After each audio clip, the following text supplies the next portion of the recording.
same place. We're all together for the rest of the Olympics, which is very exciting. So the highlight of the day was obviously the athletics. Yeah. That women's triple jump competition was insane because it wasn't just Yuli Ma first going for getting an Olympic record, then world record. It was Patricia Momona, Anna Pelletero, and Shanika Ricketts just all sort of going for an absolutely mad competition, insane distances. Lots of PBs. Yeah. Yeah, I guess it was, and then the high jump for me was definitely the highlight of the session.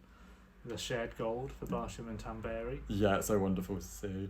It was just a great session all round. I mean, Italy winning 2 golds because they won the men's 100 as well. And I guess we'll go through the day and then come back to the athletics. Yeah, sure. There's so much to discuss. So we need to recover from, even though it's been a while since the session. We need to recover. I guess the first thing that we saw, the golf was the first thing that started, but that didn't finish for a while. That didn't finish till this morning. But Xander Schauffele won the gold for America with Rory Sabatini in second. Then there was a 7-way playoff for the bronze, which the guy from Chinese Taipei won. Yeah, so Rory McIlroy was in the hunt for it, but... Yeah, so was Paul Casey. They were both in that 7-way shoot-off. But then the question was on what was going on in the equestrian. So it was the cross-country phase of the eventing, and Great Britain had a fantastic day. All 3 riders not getting a single fault during the cross-country phase, meaning that they haven't increased their score overall, and they are comfortably in first now. Germany, I think, have dropped down to 6th in the standings which is a bit of quite a notable thing, given that they're normally so strong in the team eventing. Australia are in second, but they're a good way adrift of Britain, so it would take some.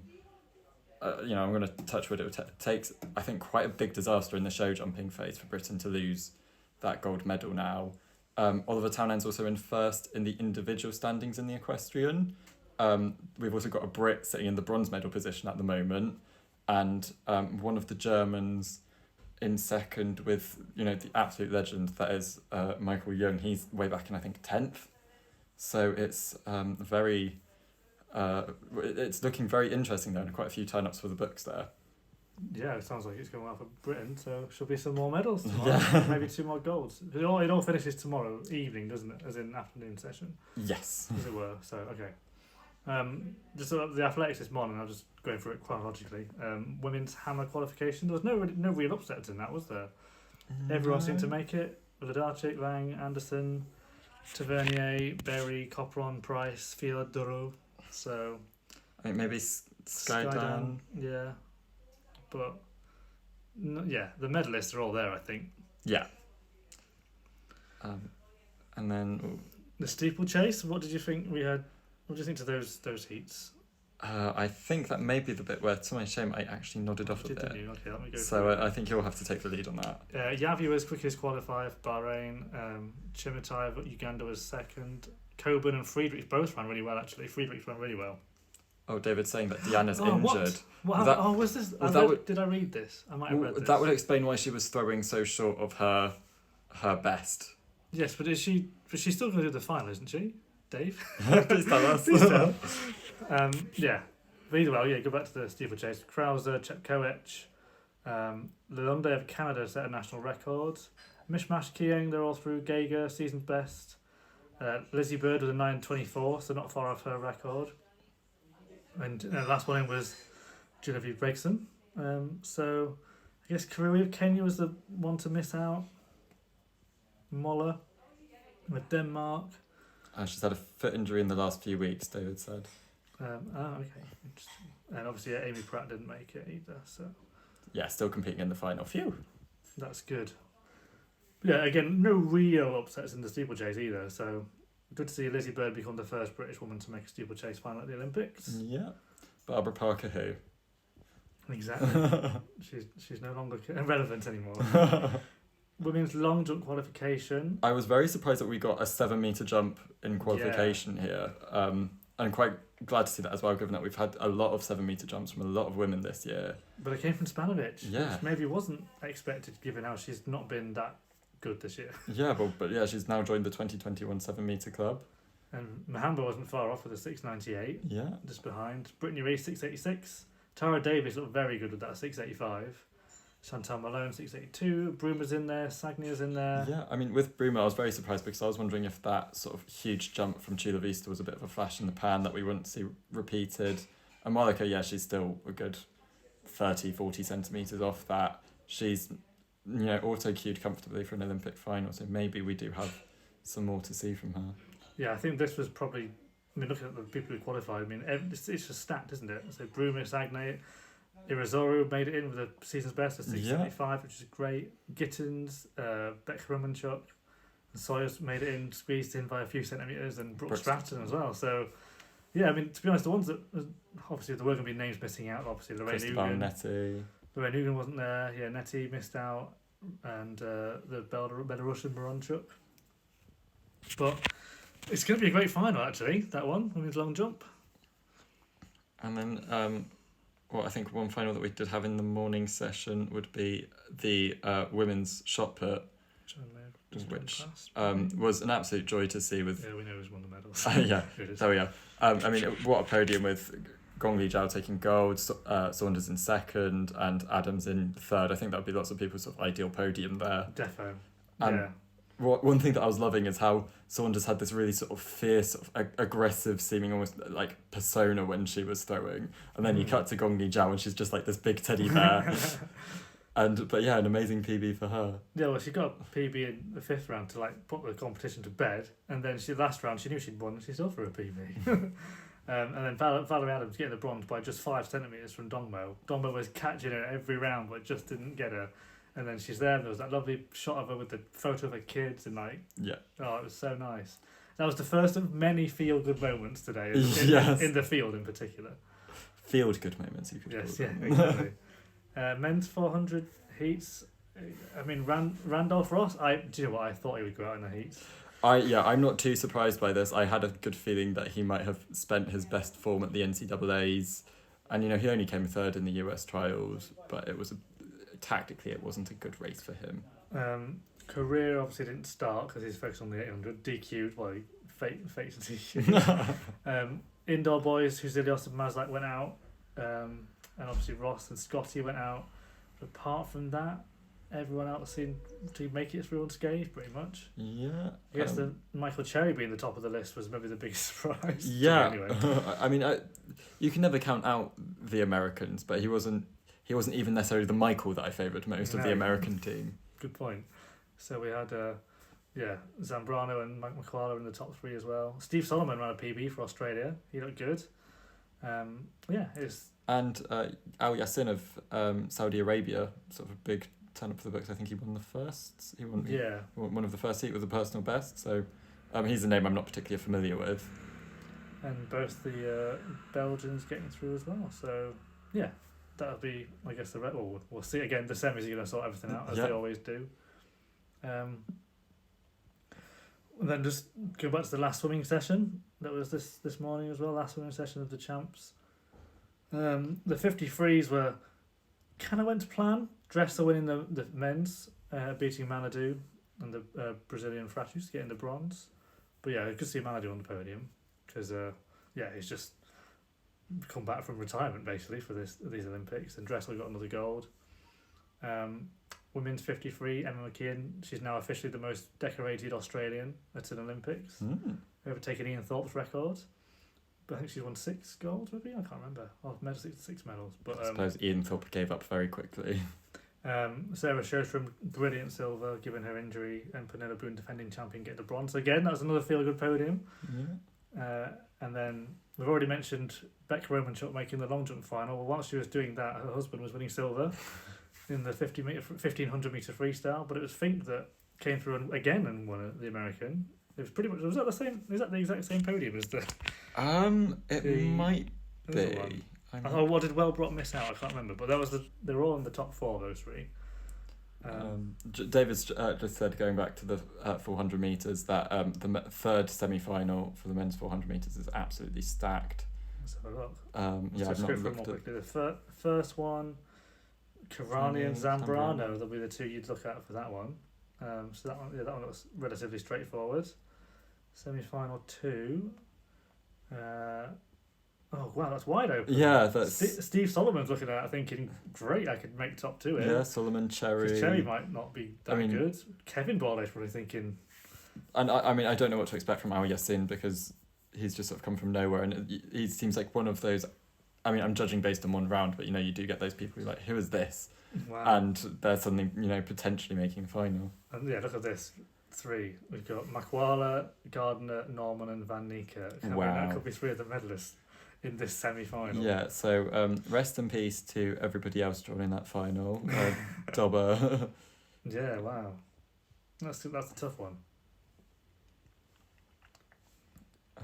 But then, again, back to the swimming, we had the relays, the final relays, that is, the women's 4x1 medleys. Women's medley was always going to be between Australia, USA, and Canada. And the Australians broke the Olympic record. It was great swim again. There's a real battle on that freestyle. Kate Campbell just managed to get the touch in the end and gave the Australians another gold, and Emma McKeon another gold. So she was already broke the record in the 50s, so she's extended that. Canada with a very solid bronze. That went to plan really, and then I guess from the men's point of view, it was weird because the Brits obviously got silver, but they looked bitterly disappointed with the silver. Yeah, I think that they wanted that gold. I think particularly after the mixed medley relay, that they felt that there was a really good chance of a gold, but not to be, sadly, just a European record. Yeah, I mean, I think it was still a European record, and they still absolutely smashed it. I mean, let me just check. Can I check the splits on here? Not sure I can. I think that's best on the website. Yeah. But yeah, world record from America. It took a world record to beat us, basically. And it was still within a second. And yeah, it was just the fact that you're going up. It was Zach Apple on the last leg. He did a really good job actually for America. Duncan Scott, I think there was half a second between him at the changeover, but then he extended it to 1.2. So Duncan he's good at coming back, but he's not ever going to come back from 1.2, I don't think, in a 50 metres. And Italy got the bronze, which was a nice surprise. But a nice way to finish the meet with another medal, giving it the most successful British swimming team ever at the Olympics. Yeah. Did they beat the 1908, whatever it was? 1908 is the date they keep talking about. I'm not sure if it beat 1908 or if it was the best since, but either way, I think that given that 1908 was a home Olympics where barely in any other country it was heavily weighted towards the host country back in those days. I think we can call it the most successful ever in legitimate terms. Yeah. I guess whilst all this was going on, there was also the BMX freestyle making its debut at the Olympics. Yeah, and I absolutely loved this event. I think where the skateboarding disappointed for me a bit, where I thought it would look a lot more in terms of like twists and turns and what have you, this had it. Well, this is what the park's going to be. Yeah. This is the same thing as kind of what the park's going to be, more of the tricks and flips. So hopefully the skateboarder can still redeem itself. But this is Hannah Roberts was one of the biggest favourites at any event in any sport going into these Olympics. She was almost nailed on for the gold, and in her first run she's a 96.10, which is again pretty much nailed on. And then Worthington, is it Charlotte Worthington? I think so. Yeah. I forgot her name already. She just did her second run was just like insane. Yeah, the first ever 360 meter backflip landed by a woman in competition. Which, not that I followed BMXing that closely, but the thought of doing that just seems absolutely insane. And what a place to sort of make history at the Olympic Games on the sport's debut. Yeah, and it shows both Britain's female BMXers are coming away with a gold medal here. But yeah, so Hannah Roberts kind of abandoned her second run a little bit. So yeah, Hannah Roberts is still young. She's only 20, so she's got a long time to get that gold again. But great start to the day for Britain in terms of medals. And then in the men's, it was another medal, a bronze for Declan Brooks.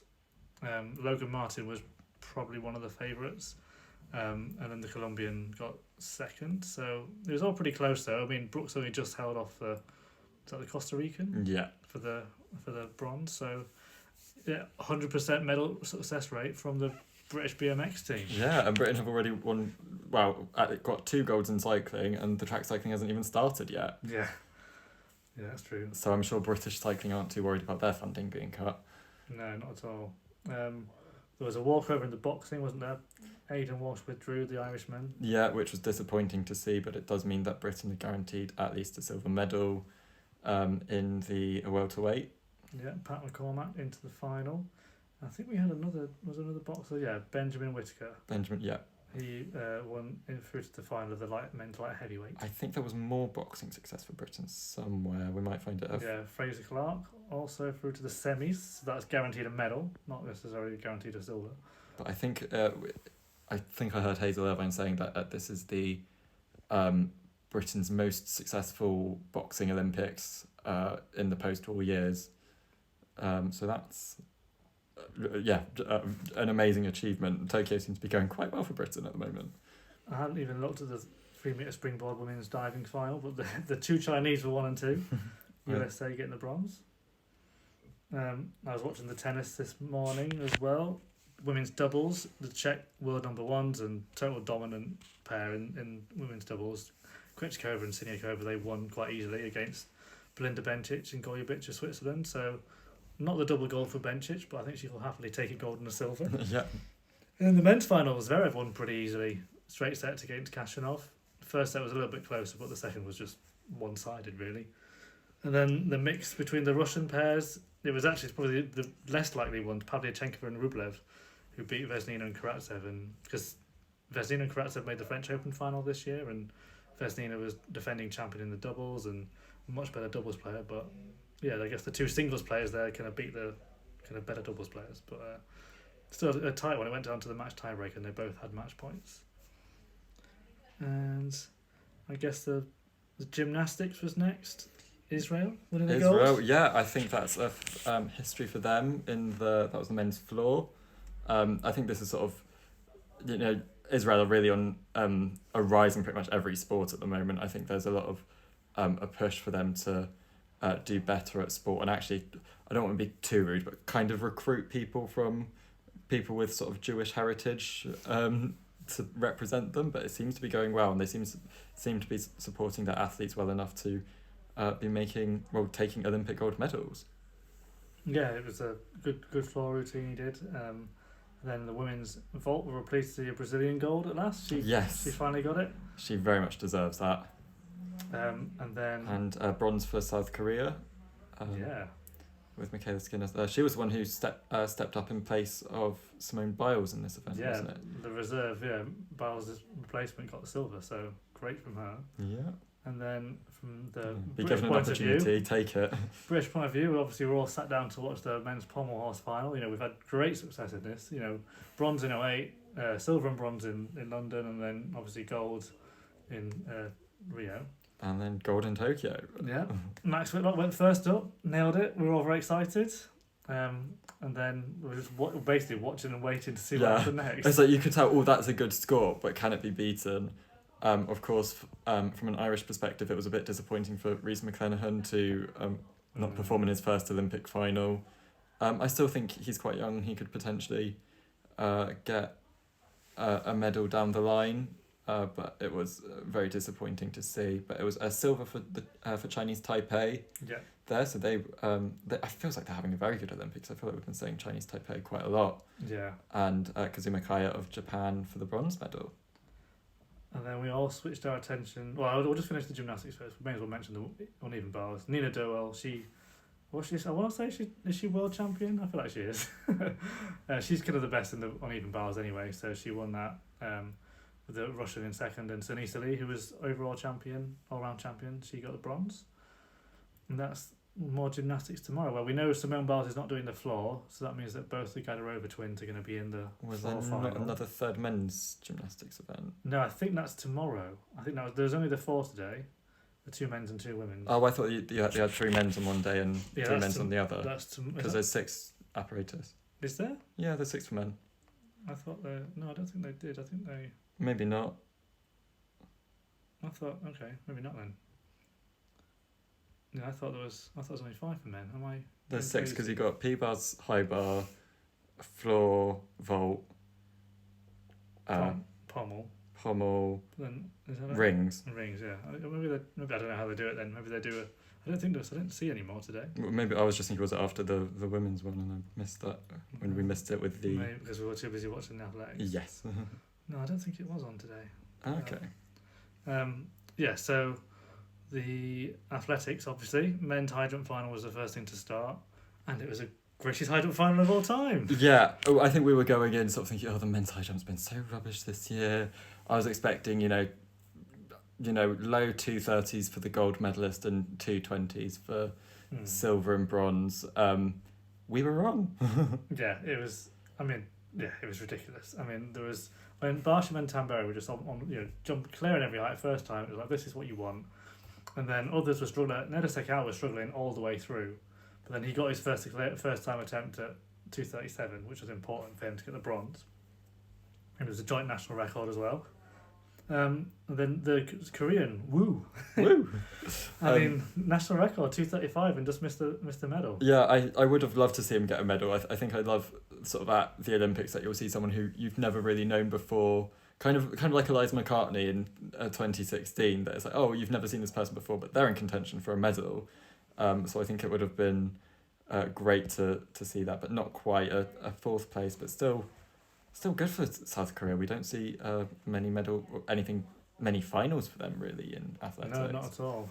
And then Brandon Stark was fifth as well. He was looking like a medal at one point with his 235 clearance. And even Javon Harrison, he passed a few attempts, and at 239 we had 6 guys trying to jump 239. It was ridiculous. Yeah. None of them did it, but but I think the moment that, and it's going to be in all of the montages at the end of the Olympics, when sort of Tamberi and Barshim are stood there talking to the official, and Barshim asks, "Can there be 2 golds?" And it was like, yeah. Yeah, and just seeing the way that Tamberi then just sort of jumped into Barshim's arms, I think he was expecting Barshim to go for a jump off, but it was just so wonderful to see, and so happy, and so very much in the Olympic spirit, I'd say. Yeah, and they've obviously both been through the injuries a lot. They've both been competing for forever together, and they both deserved it, because we were saying all the way through, it's like, oh, no one's found it. Wouldn't it be great if they both won? Yeah. We were saying it all the way through, and then that's actually what happened, which made it even better. It was a fantastic competition with the top 10 over 230, which was amazing. I say shout out for Tom Gale with 227 in 11th. I didn't expect him to perform so well at these Olympics. Yeah, he was clear up until 230, wasn't he? So I'd say onwards and upwards with him. Yeah, no, he's young enough to keep improving. I guess we'll just probably mention the men's 100 semis, just set the scene. False starts for good old Reece Prescott. It's if there's a gold medal for false starts in sprints, we're very much in contention in Britain at the moment. Yes. I guess the ones. It was it was only the last semi-final where it got exciting, wasn't it? With the area record from Sue and PB from Baker and area record from Jacobs at the time. Etik just asks in the chat, do you think this sets a precedent for all future champs? No more jump offs. Well, it's happened before, hasn't it?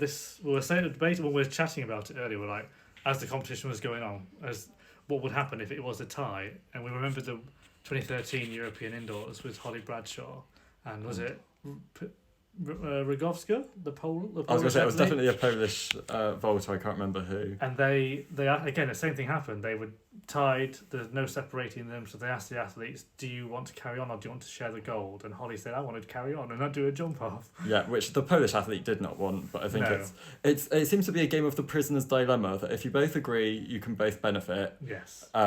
But if one of you disagrees, then you've got no choice, basically. So I was really pleased that they did that, because it was the right ending.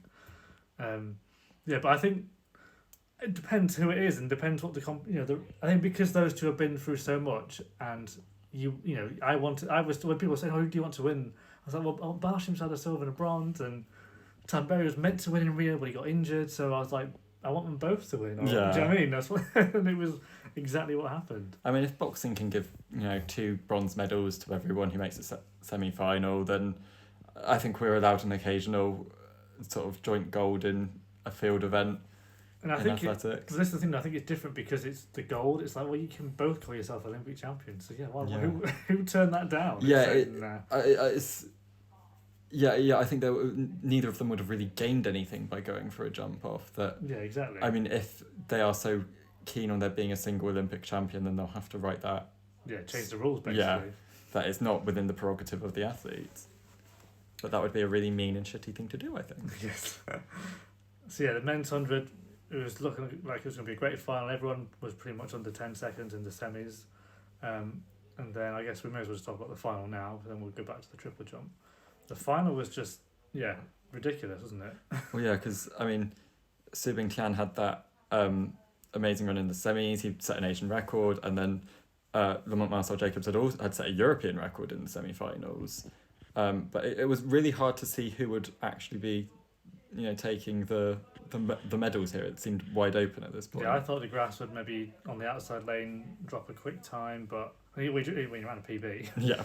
But just everyone else is just a bit quicker. I mean, Jacobs ran such a good race. He just kind of gradually got to the lead and then just ran away from them. And 9.80, another European record. Yeah. Fred Curley, credit to him because I was impressed with him at trials, but then I thought after that he was like dipped off a little bit. Yeah, I thought he'd I thought it was like such an achievement for him to make the 100-meter team, given that he had dropped down from the 400, and I was thinking that that would be the best that we'd get, and I didn't think he'd make the final. I thought that the American hopes did lie with Baker and Bramall. Yeah, same. Yeah, so Fat Curley's the top American, was impressive, and 9.84 PB, silver medal. He's proved everyone wrong that it was right for him to step down to the 100. And then DeGrasse, pleased for him to get the bronze, 9.89, a new PB. And then gutted for Simbine to finish fourth, and Baker didn't run the best final for him. And then Sue, last because the Nigerian didn't finish, and Zarnell was disqualified. Yeah, unfortunate false start. But he just seemed sort of very anxious in the blocks. He wanted to get a good start, and there was no debating it. And he knew that, and he cleared off very quickly. But you've gone past it. Sorry. I was going to say that. I was just going to do the rest of the heat. Oh, okay, yeah. I was just going to say we hadn't done the men's 800 semis, of which there were some controversies, weren't there? I'll go back. Yeah. Because already there's been an advancement with Amos into the final. Let me just bring up the summary, because we had, they were all kind of the same pace. There's one heat that was a little bit faster. But yeah, Rotich, fastest qualifier, Bolt, another area record in second. And then it's Clayton Murphy who got the auto cue in his heat, but British Athletics have protested because Rowden was apparently glitched, but I don't know if he was. Rowden just got boxed in. He had the pace. He still had a wall of athletes in front of him, but he could have made that final, couldn't he? Yeah.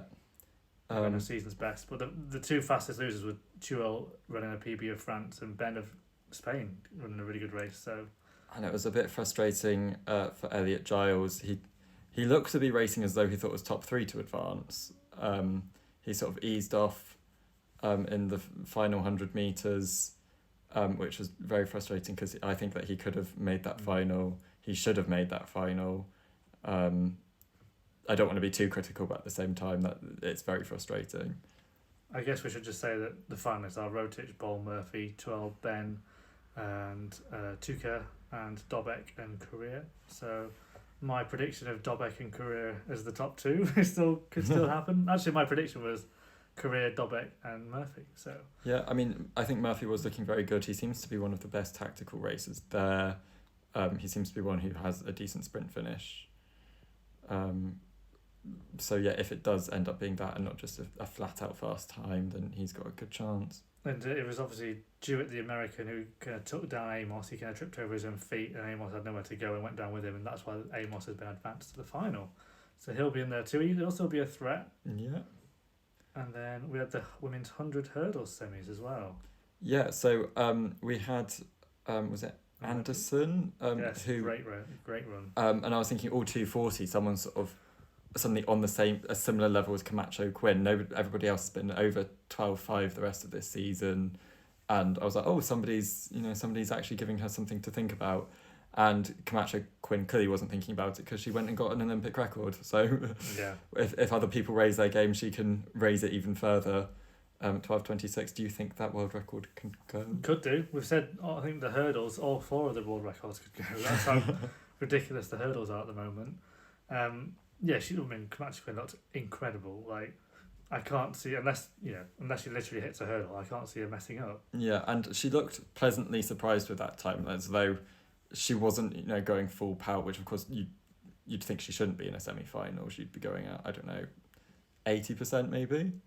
And then, Anderson, like I say, second quickest qualifier. Kenny Harrison, the next, she's still a bit of company, but, before the rest, she's run 12.5, the rest were all in the 12.6s.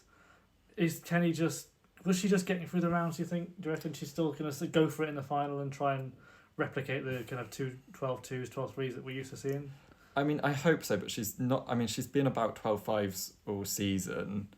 Of course, it's good to see that she's doing that in the semi-final, so maybe she does have a bit more in the tank. But I don't see her, barring a disaster for Camacho Quinn, I see her as a silver medalist at best here. Yeah. But it's just good to see her qualify for a final without any drama. Yeah. Amasan looked pretty good. Tapper looked pretty good. Season's best for Visser, making it through as the fastest loser. And Charlton, from Bahamas, she was the one that kind of surprised me a little bit. I wasn't sure she'd make this final. But yeah, she was racing very well in her heat. It wasn't a very good morning for the Afili, or evening period of time for the Afili sisters, Cindy Sember and Tiffany Porter. So perhaps, they won't be making up the final as they did in 2016.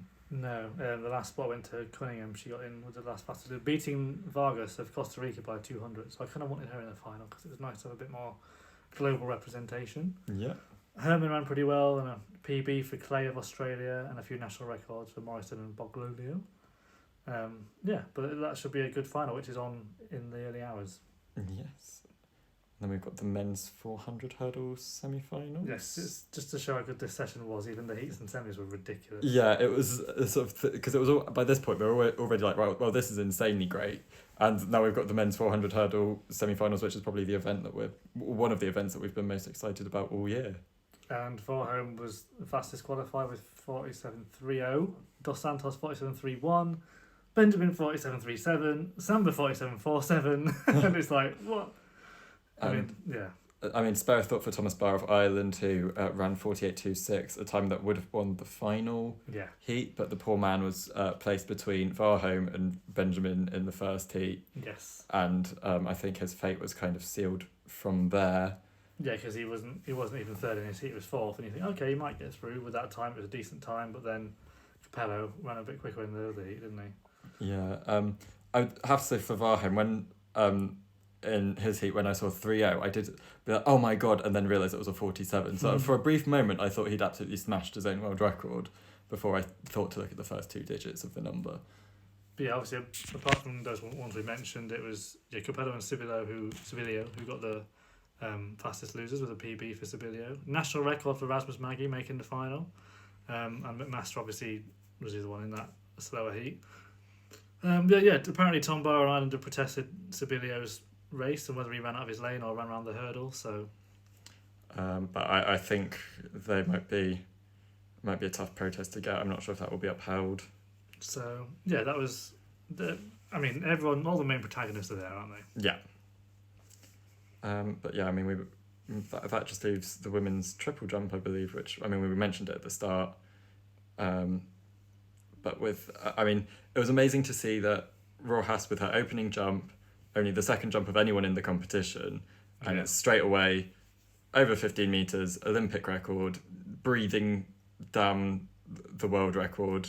We knew from that would be an amazing competition. Yeah, it was just about her hitting the board correctly, and then it wasn't even her best step phase. I mean, she said she's got a terrible step phase anyway. It wasn't even her best of the day. I'm almost thinking that the worse her step phase is, the better her jump is.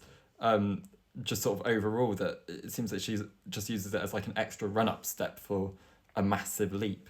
Yeah, it was that last, because it was the last attempt, and you could see on her face she was really going for it on the runway, and she was like, I'm going to do it, now's the chance. So when she did it, we all just went crazy, didn't we? Yeah. Like, it probably, if you scripted it, couldn't Yeah. have gone better. Like, you know, she had the competition sealed up from the first round, but she finally got that world record that she's been sort of chasing down the whole season. And in the final round of the Olympics, oh wow, it was. Yeah. And I mean, the perfect podium, I think, Yeah. for me anyway. yeah, Patricia Momona in second with 15:01, so another 15 meters plus jump. And Anna Pelletero, who I absolutely love. I think I've said it time and time again, but I just love the sass of women's triple jumpers, and this seemed like such a sassy trio to. Yeah, and all three of them set a national record, so Yeah. even better. And it was pretty close. Ricketts jumped 40 and 84 and got fourth. Yeah, I mean, she was briefly into the bronze medal position before Anna Pelletero responded very well. Yeah. Yeah, but I was happy with that podium.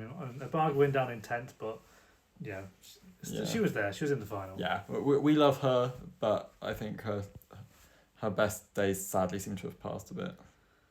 Yeah, that was kind of.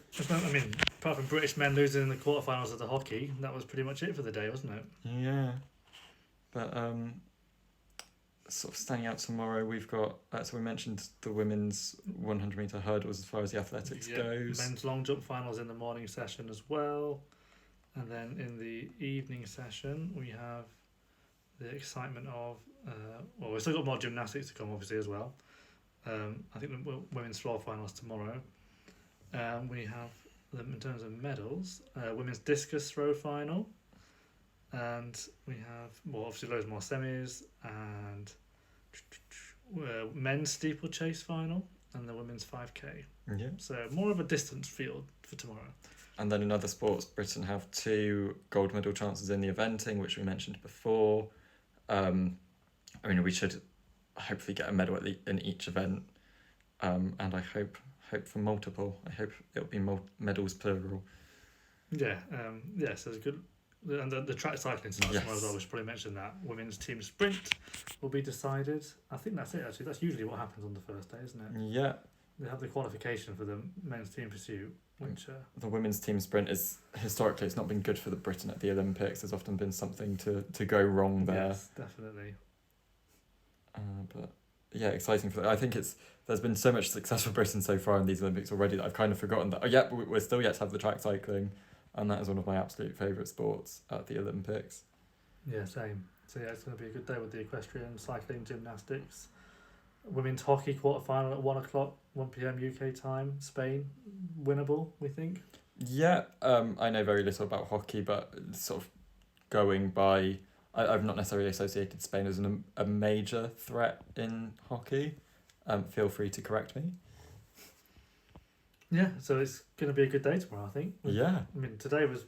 Athletics in particular have a tough ask to kind of beat today's session in terms of excitement, drama and all the feels. Yeah, I think that will be the best session of the Games, particularly as far as athletics has gone. I'd say so far my other highlight of the Games was the mixed medley relay in the swimming. And Tom Bailey in the diving, that hour we had. Yeah, track cycling time slot, very cruel for those of us trying to sleep between morning and evening athletic sessions.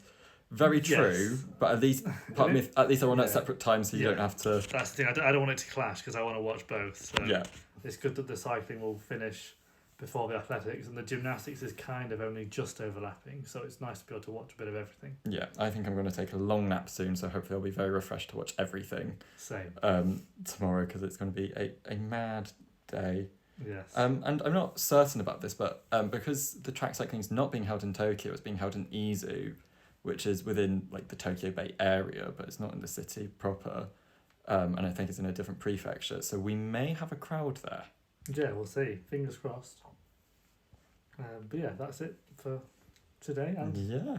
hopefully it'll be just as good tomorrow, because today was the best day, I think, maybe for athletics. Yeah. But yeah, thank you all for joining us. And thank you for chatting. It's been great chatting with you all.